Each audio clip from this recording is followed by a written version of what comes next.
jukeboxes at pubs, and it's because like everyone was like, oh, how's this little kid know all the lyrics? Because I just love music even back then, and I'm good at remembering lyrics, I guess.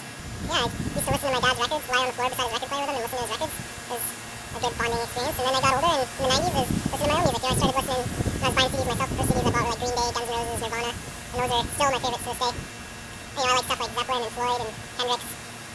And I'm really into punk. Like, I could list 1,000 million bands that I like, you know, like Rancid, Rise Against, Dropkick Murphys, NoFX, you know, all of them. I like them all. And right now, I heard Triumph on the radio. I love hearing that song, you know. Music tells you what you wanna hear. I'm young, I'm proud, and I'm free. Got the magic power of music in me. You know that song, right, by Triumph, Magic Power? It's a good one. You know, I really like Korn. Like, metal concerts are the best concerts I've ever been to, you know. Like, festival concerts are great. I love those. I always get extremely too intoxicated, but I love going to them. And, but anyway, Ozfest and Korn were probably the two best shows I've been to. Korn, I was right up front. Everyone but Monkey looked directly at me and gave me the nod. Like, Jonathan Davis stopped and he was just like, and I was like, yeah.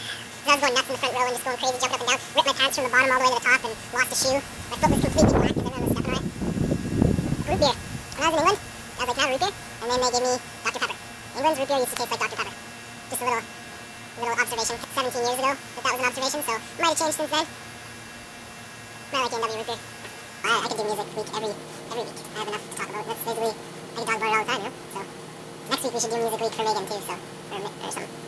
And Megan, when you were playing the flute, first of all, I was always envious of the girls that played the flute in band class, because I played trumpet, and I had to carry that big trumpet home, and it was a far walk from my junior high to my house, and I was like, I wish I played flute so I could just put it in my bag, right? But anyhow, when you were playing that CB, you're like, back and forth. It reminded me of Link, or Legend of Zelda, I mean, when, I don't know if you played for Super Nintendo, but you play the flute, and then the bird or whatever comes and picks you up and takes you, and you can go to whatever spot on the map, and there's this circle of trees, and you go up, and then there's a wood piece there, and this guy pops up and runs, and you gotta run, you gotta have the boot to run and catch him, and then he gives you the flute, and then you can teleport or whatever. And yeah, I'm not a gamer, but I played the old Nintendo games like Super Nintendo and Nintendo, and I had a Nintendo 64, I'm not sure if it's still good. I play music a little bit. Play with a vet. We also do these solo CDs that I home make myself, and I would like to send one of these to you. So just give me your mailing address, whoever you are. Just give me your mailing address, and I will send you this, and maybe a present in with it too. I'll customize it, you know, I'll draw on it and sign it and send it to you, and then you can listen to it and be like, oh, Mark sucks, and throw it away, or maybe you'll like a song or two on it, I don't know.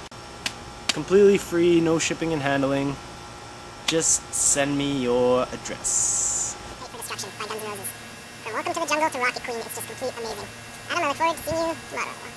Jamie, Tegan and Sarah, Billy the Kid, Jeremy Fisher, Smell Empty Soul, Billy Talent, Blind Melon, Killswitch Engage, Godsmack, Soulfly, Disturbed, Dreadnought, Dominica, and Jar, those are 3 Winnipeg bands, and Coda and Liquid, those are 2 Winnipeg bands too. Those are all Winnipeg bands. Dominica, that's what I'm going to recommend. Dominica, she's, the lead singer is beautiful. I met her one time and talked to her, and I was like, wow, I'm in love with this girl. And she's amazing, and the band's amazing. And they got pretty successful. Dreadnought, everyone knows them in Winnipeg. They're a staple of the music scene here. Coda, my friend's the guitar player. Liquid, my friend's the drummer. They're also amazing. Liquid opened, the first time I saw them, they were opening for Hatebreed, which is another awesome band. Ozzy, Down, Trivium, some rap, Everlast, Cypress Hill, Dr. Dre, some punk bands, The Distillers. They broke up, and now Brody's in another band called Spinneret. You gotta check Spinneret out. Anti-Flag, Brand New, Say Anything, The Youth Ahead, Sublime, Misfits, Social Distortion, Savette, Blood for Blood, Suicide Machines. And yeah, I like music.